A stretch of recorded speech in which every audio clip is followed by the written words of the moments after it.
The Enterprise is minding its own business and a friggin' hand comes out of nowhere and grabs it by the saucer.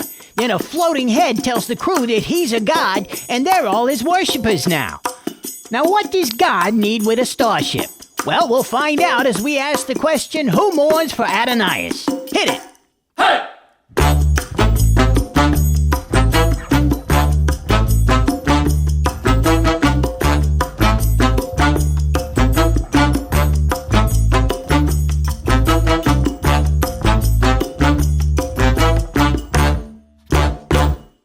Major guest stars this week, playing Lieutenant Carolyn Palamas, is Leslie Parrish. A former model turned actress, she was already all over the place when she got this gig.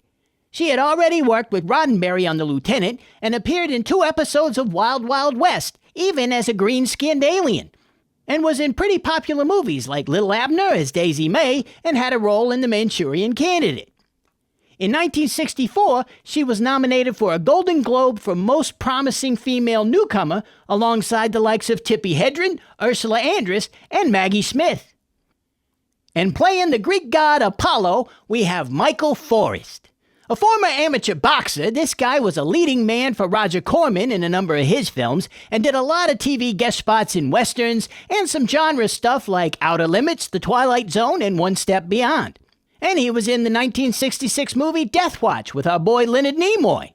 He was doing rep work at the Old Globe Theater in San Diego when they got the call that they needed a big dude that could bring that classical theater charm, and they sent our boy here. As they say, the rest is mythology. But enough about that, let's get into the plot. We join the Enterprise as they are on a mapping mission of the Pollux star system. A sciences lieutenant is giving her report on Pollux 5. Kirk says, cool, now do Pollux 4. As she's leaving, Scotty swoops in and asks her to join him for some coffee, and Kirk and McCoy start ribbing him because Scotty likes a girl. As they're leaving, though, McCoy says some weird 60s sexist crap, but also has a concern that Scotty likes her more than she likes him. I wonder if this will come up later. Chekov assumes orbit over Pollux 4. Sulu says, hey, that's my job. But as they start doing the mapping thing, Sulu spots something weird out there.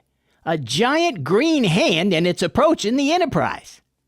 Spock scans it and says it ain't actually a hand, but is a field of energy. This is some Green Lantern type stuff right here.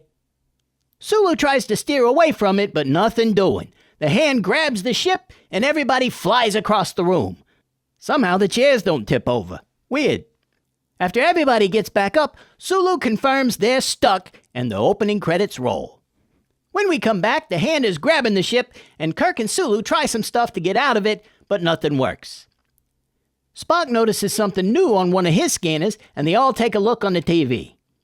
A handsome-looking dude with crap in his hair starts talking all Shakespeare about how the crew are his kids, and he's welcoming them home and all this.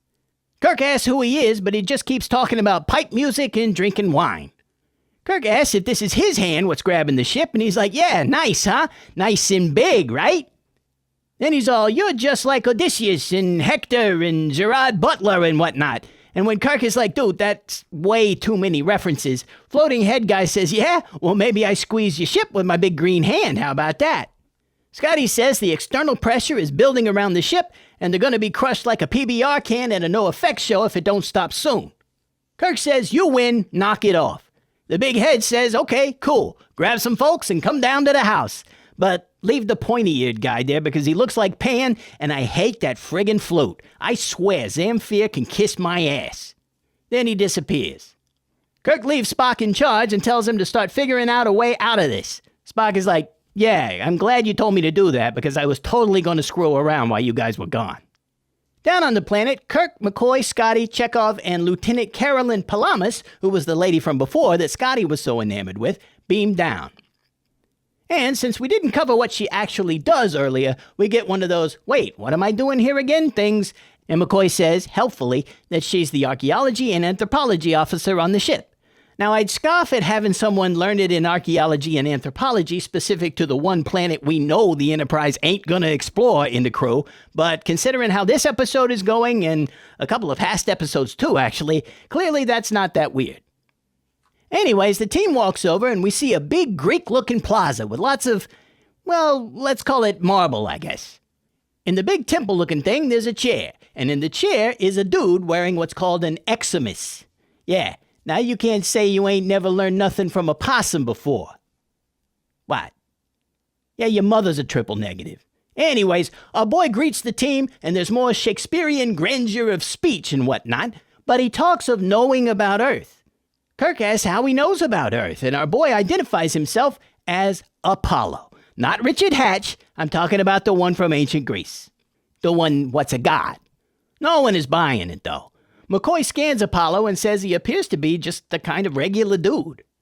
Apollo goes on to talk about he and the other gods were what he calls a gallant band of travelers. Kirk asks what he wants from them now. He says, well, I'm a god, so I need some worshippers. That's you. Welcome to your new forever home there, Chief. Kirk tries to nope out of there by calling the transporter room, but Apollo says he's busted both the transporter and the communicator. So Kirk starts mouthing off, saying they ain't gonna worship squat. And Apollo goes, yeah? Well, how about this? And he suddenly grows to be like 30 feet tall. How about now, dingus? After a commercial break, Uhura finds she can't hail the landing party. Spock shoots what I think is our first instance of technobabble in Star Trek at Sulu, who goes, yes, sir, as though it was something that he understood. Very convincing. Well done. Then Spock tells Kyle to get on the sensors and scan the planet. We gotta get some information going here. Back on the planet, Apollo is still huge, but he kind of bows his head and disappears. After he's gone, Kirk asks everybody what they think. Palamas gives the rundown on Apollo, including that he was the twin brother of Artemis. So if you was wondering why the new moon missions are called Artemis, there you go. Well, McCoy still don't know what to make of the guy medically. He says he needs some more time to go over his readings. Chekov, who ain't stopped tricording since they beamed down, says he's detecting intense amounts of very advanced technology, and Scotty says that Apollo can't do the stuff he's doing without massive power generation. Kirk sends him and Chekov off to try to find where that power's coming from. Then he floats the idea to Bones that he might actually be Apollo. Well, before he can elaborate, though, the man himself has reappeared on the chair. He reiterates that he wants them to worship him, and when McCoy asks what he offers in return, he says life in paradise. Seems pretty simple, really. Kirk says we don't really do that. Apollo says, well, then I'm going to smite the bejesus out of you. Palamas steps in and says, yo, you're being kind of a dick. Well, I don't know what the Greek word for thirsty is, but Apollo becomes that and starts talking romantic to Palamas. And Scotty tries to step in with his phaser, but Apollo zots it out of his hand with the lightning finger. Chekov attempts to back up his boy, but his phaser don't work. Apollo goes back to ogling Palamas and puts her in a Greek-looking dress, and then he starts to lead her off with him, and Scotty, who seems completely incapable of learning from the very recent past, tries to stop them, and he gets a level 12 backhand of Apollo upside his head and flies across the plaza. Apollo and Palamas walk off and disappear. Kirk checks on Scotty, and he's starting to come around. Kirk chews him out for essentially being a stunad. He orders that there be no more attempts to attack the friggin' god. Scotty agrees and goes off to do more scanning. Kirk elaborates to McCoy what he was talking about earlier, figuring that if a bunch of alien space travelers showed up in Greece 5,000 years ago, commanding great energy and doing that kind of crap Apollo's been doing, the humans at the time would have probably seen them as gods. McCoy seems to find that plausible. Up on the ship, that technobabble thing didn't work. Spock talks to Uhura, and she says she might be able to do a thing that will let them talk to Kirk and team. She gets to work. He talks to Kyle, and Kyle's now able to see the people on the planet. Sulu also detects something that's emitting a lot of energy, but he can't lock it down. Spock says keep working. Okay, we hear from everybody. Anybody else got anything? Okay, let's get back to the planet. Apollo and Palamas are strolling through the soundstage. She seems quite taken with both the soundstage and the dude. She asks about the other gods and where they went. He says they returned to the cosmos. People didn't worship them like they used to, and that screws with them. They need that stuff. So they went home, which I guess is Pollux 4. They kind of loafed around, but it got unbearable for everybody, so they did the return to the cosmos thing. But he says that he knew the humans was going to find them eventually. He seems genuinely proud of humans and says he knew they'd come and sit by his side. Wink, wink. Palamas don't seem to know what he's talking about, but he says basically, "You're my wife now. Okay?" Back in the plaza, the guys are discussing the energy thing. They know it's coming from somewhere, but can't find it. Chekov says Apollo's ability to use that energy might be biological, like an electric eel. McCoy also points out that there's an extra organ in Apollo's chest that he don't know what it's for. Kirk seems to be putting two and two together when Apollo the Pantsless shows up alone. He says they don't gotta worry about Palamas no more. Scotty, predictably, flips out and tries to crack Apollo with a little statue and gets zotted across the plaza again. After checking on Scotty, Kirk turns on Apollo and starts mouthing off until Apollo starts force choking Kirk. After Kirk's on his ass for a bit, Apollo goes and sits in his chair, and as he's yammering about discipline, he tapers off and appears to get really sleepy. Then he disappears. They get Kirk on his feet, and Chekov reports on Apollo's sleepy spell. Scotty comes around too, and Kirk finally outlines specifically the whole ancient astronaut thing with regards to Apollo and the other gods. He also says he remembers reading that the gods had to rest after they did a lot of god stuff. Don't know where he read that, but that's what must be happening now. He's zotting Scotty back and forth across the soundstage, he's force choking people, plus he's got his giant hand groping the Enterprise. He's doing lots of stuff. Kirk says, what if we all piss him off really bad, and then whoever he smites, the rest of us can whip this burned out butt, huh?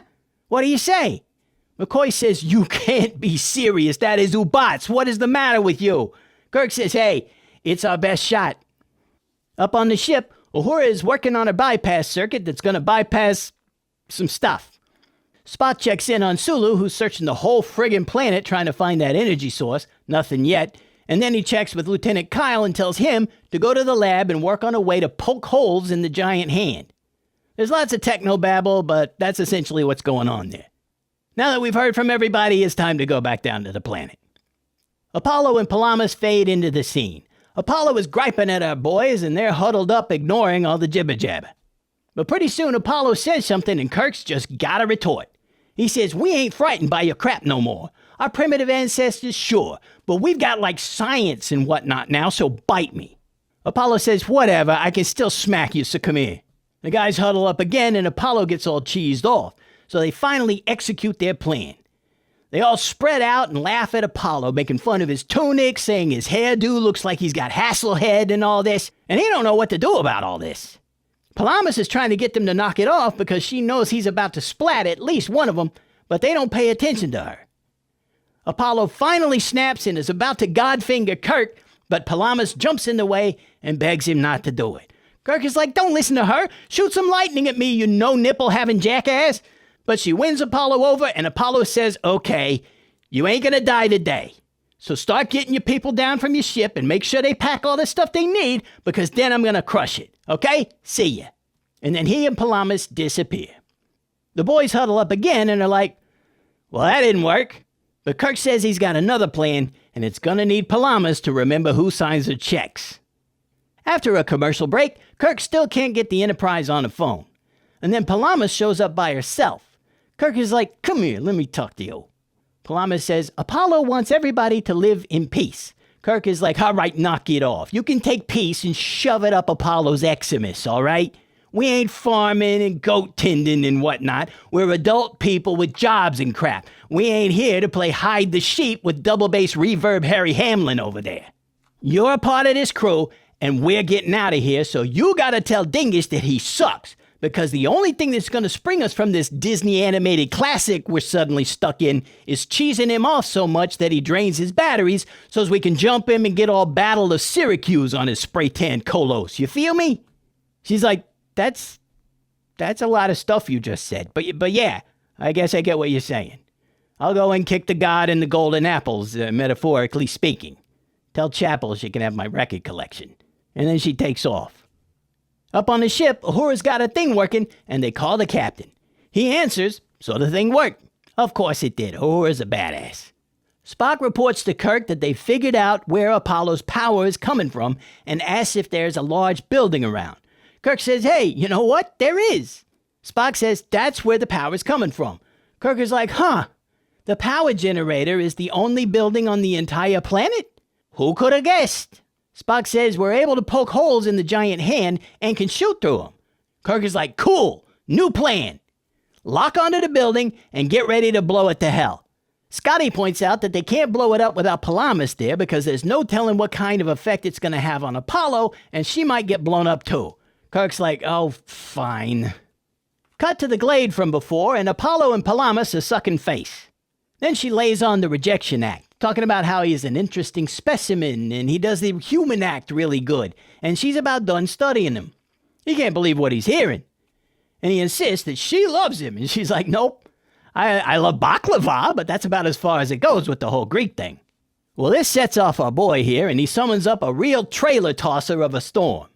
Spock calls the boys up and says, hey, I think there's a storm right on top of you guys. Kirk is like, yeah, thanks for the heads up, Jim Cantor. Just get ready to blow up the Euro stand, all right? Scotty takes this opportunity to freak out again and insists that they have to get Palamas. We'll cut to Palamas, and a giant 50% transparent Apollo is terrorizing Palamas while the wind machines are on full, really testing the glue on that gown. But Kirk orders the Enterprise to fire on Apollo's crib, and that brings our boy a-running. He tries to zot the Enterprise to get it to stop, but nothing doing. His crib crossfades to some rubble, and the party's over. Apollo surveys his busted crib and makes a tearful speech about how he was going to love the humans and treat them like his kids and whatnot, and that he loved Palamas and was going to make her a goddess, presumably after he beat the snot out of her with a rainstorm. Then he grows to 30 feet tall again and apologizes to the other gods for thinking humans were cool and still wanted to be their worshippers and whatnot, and then he casts himself to the wind. Despite being in the right about all of this, everybody seems really bummed out about it. Kirk muses over whether or not they could have herded just one goat before they had to wipe Apollo out. And we roll credits. Great stuff. Okay, I really like this episode. The performances, especially from our guest stars, are just phenomenal, and Fred Steiner's music composed for this episode is outstanding. All around, an excellent outing from our squad here. So let's talk about some great lines in this thing. Too many to list them all, but we'll go with the top 5.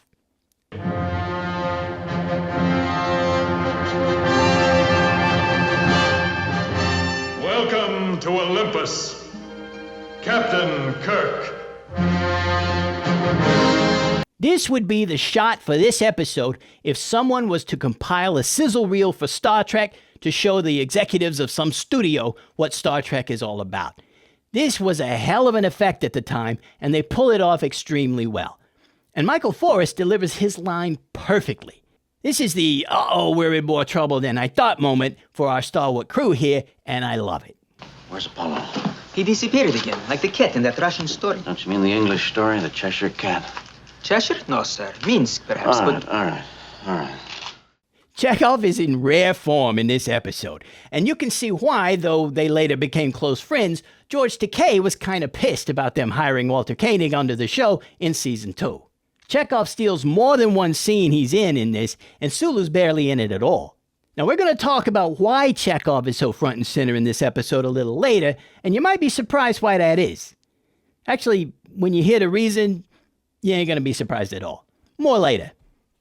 Some creatures can generate and control energy with no harm to themselves.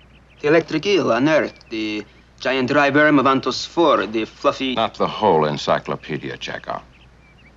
The captain requires complete information. Spock's contaminating this boy, Jim. Keep this one in mind for later, too, but I do like that we get a McCoy dig at Spock, even when Spock ain't around. Give me your hand. Your hand. Now feel that. Human flesh against human flesh. We share the same history, the same heritage, the same lives. We're tied together beyond any untying. Man or woman, it makes no difference. We're human. That's how you do it, Lieutenant. By remembering who and what you are. A bit of flesh and blood. Afloat. In a universe without end. And the only thing that's truly yours is the rest of humanity. This episode's Kirk's speech. It ain't a long one, but it's still pretty good. I know more than a few of you probably drew the parallel to the dialogue between Kirk and Spock in the motion picture after Spock mind melds with V'Ger, talking about this simple feeling is beyond V'Ger's comprehension. Kind of the same thing going on here. I would have cherished you, cared for you. I would have loved you as a father loves his children. Carolyn, I loved you. I would have made a goddess of you. I've shown you my open heart. See what you've done to me. Most of Apollo's lines I couldn't put in here because I don't think he has a line that don't consist of about 50 words at a minimum, but this is one of the best line deliveries I've seen in Star Trek so far. This cat is a classically trained Shakespearean actor, and he is bringing the serious acting ruckus in this episode. I can't say enough about this guy. Yeah, his style is maybe a little overblown for today, I suppose, but for the 60s, and considering he's playing actual Apollo, it completely fits with the role. And I can't imagine them finding a better actor for Apollo. They had floated Mark Lenard for this, but I don't think he would have been as good a fit for the role as our boy here. And Parrish's reaction is equally emotional and moving. You can see the sorrow and anguish on her face having to watch this, knowing that she's part of what caused it. Just fantastic.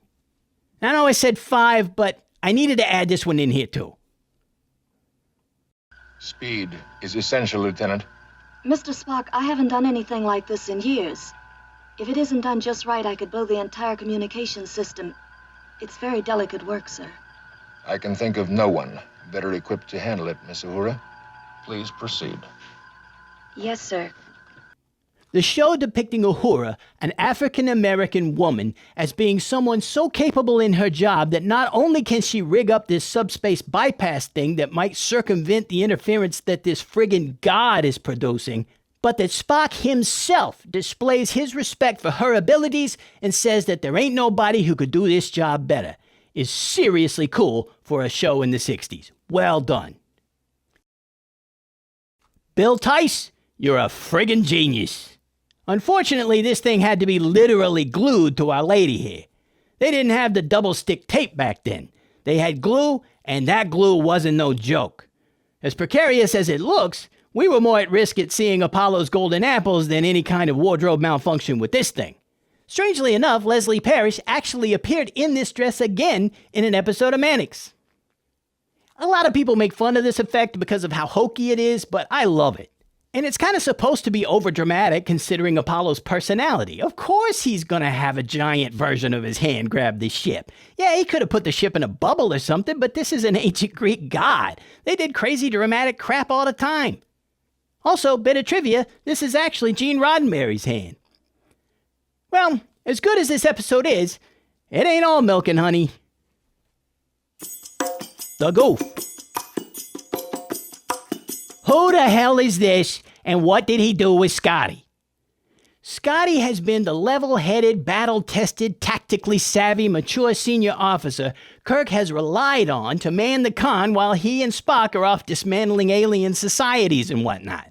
But in this episode, he's a complete moron and utter hothead trying to club a guy whose mind hand is grabbing his ship and this is important, has blasted his haggis-eating ass across the yard already. And with a porcelain statue. What are you going to do with that, Santino McCoy? I know, he's Scottish. Possum Mac has gotten into a fight with a jukebox because he thought it was implying that he couldn't walk 500 miles and then walk 500 more. But this is Scotty. If he didn't punch Ambassador Fox in the friggin' brain, he's got his temper under control. It's weird seeing him be just a straight dingleberry like this. Scotty's a good man. And he thinks he's the right man for her, but I'm not sure she thinks he's the right man. On the other hand, she's a woman. All woman. One day she'll find the right man, off she'll go, out of the service. I know, it's the 60s and crap was different, but I think this has been one of the worst sexist exchanges we've seen so far. Not the worst, one of the worst. She'll find a man and she'll be out of the service? What the hell for? Yeah, say that to number 1 and try to walk away with your tribbles intact. And as good as this set actually is, I can't not point this out. You see these? These are ionic capitals, okay? Ionic. But you see these? These are called triglyphs, and the space in between the triglyphs is called the metope. These are a distinct architectural feature of Doric entablature. Not Ionic, Doric. Ionic, Doric. Thanks to my art history teacher in high school, this episode was literally unwatchable because of this. Thanks, Mr. Holzman. No kidding. Thanks, Mr. Holzman. Education kicks ass. And of course, I'm kidding about it being unwatchable, but still, do your research, Matt Jeffries. Come on. Production. Okay, we got some stuff to talk about here. So I mentioned that there was a reason Chekov is so front and center in this episode, and if you thought that Shatner's ego might have something to do with that, well, you're on the right track. Remember in Cat's Paw when we was talking about how Leonard Nimoy was starting to find out that he has a little more clout with the studio and with the public than Shatner? Well, right when episode writer Gilbert Ralston was turning in his first draft for this episode, Emmy nominations came out. Guess who was the only actor on Star Trek to get a nomination? Yeah, Nimoy. Nothing for the Shat. Now, I don't got nothing that says he was cheesed off about that or said anything to anybody about it, but about this episode, Roddenberry sent a memo to Gene Coons saying, among other things, we can do Bill a lot of good in this show by showing his cleverness, his strength, his ability to extract and correlate all the various abilities, specialties, and strengths of his people. Let's let him be angry at the proper times. Let's let him be impatient when they don't come through for him. Let's let him force them when necessary, trick them when necessary, pat them on the back when necessary. In short, let's let Kirk be a leader. If we can solve this problem, Bill will get his Emmy nomination next year, and more importantly, we may avoid huge problems which could plague us in the future. That alone tells me that Bill made his opinion known in some way about Nimoy getting an Emmy nod and not him. And he never did end up getting nominated for Star Trek, but it does explain why Shatner plays Kirk a little more exuberant in these last 2 seasons. He was pretty reserved, well, for the most part, in season 1. It was this passive-aggressive feud with Nimoy and the whole Emmy thing that really spawned the dramatic Kirk we've all come to know and love. Ironic, since Nimoy got his nomination for playing it cold and emotionless, right? Well, the original plan was for Spock to be on the planet with the team and Chekov to stay on the ship. That's why Chekov seems a little Spockish with all his lines and observations. And McCoy's call-out saying Spock's contaminating the kid was kind of a nod to that. But I'm happy that it gave Walter Koenig an opportunity for more screen time than he otherwise would have gotten. A couple of things worth pointing out, though, as a coda to this thing. Star Trek was nominated for 5 Emmys in 1967, but it sadly walked away with nothing. And Shatner did eventually win 2 Emmys later for his amazing character Denny Crane, first in The Practice and then in Boston Legal. And even though Nimoy would be nominated for his role as Spock every year Star Trek was on the air, sadly, he would never actually win one, which I think is a crime. Naked Time alone should have been a clincher. And finally, according to Michael Forrest, Shatner made it known that he did not want to be in the same shot as him since the 6'3" Forrest was a good 6 inches taller than the Shat. Kirk's got a Kirk, but the Shat's got a Shat too, you know? Ruminations.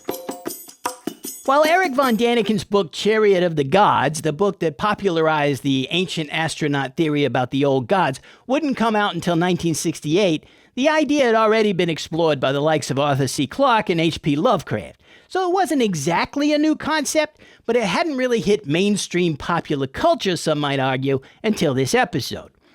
That had to be a pretty mind-blowing concept for the average American household at the time.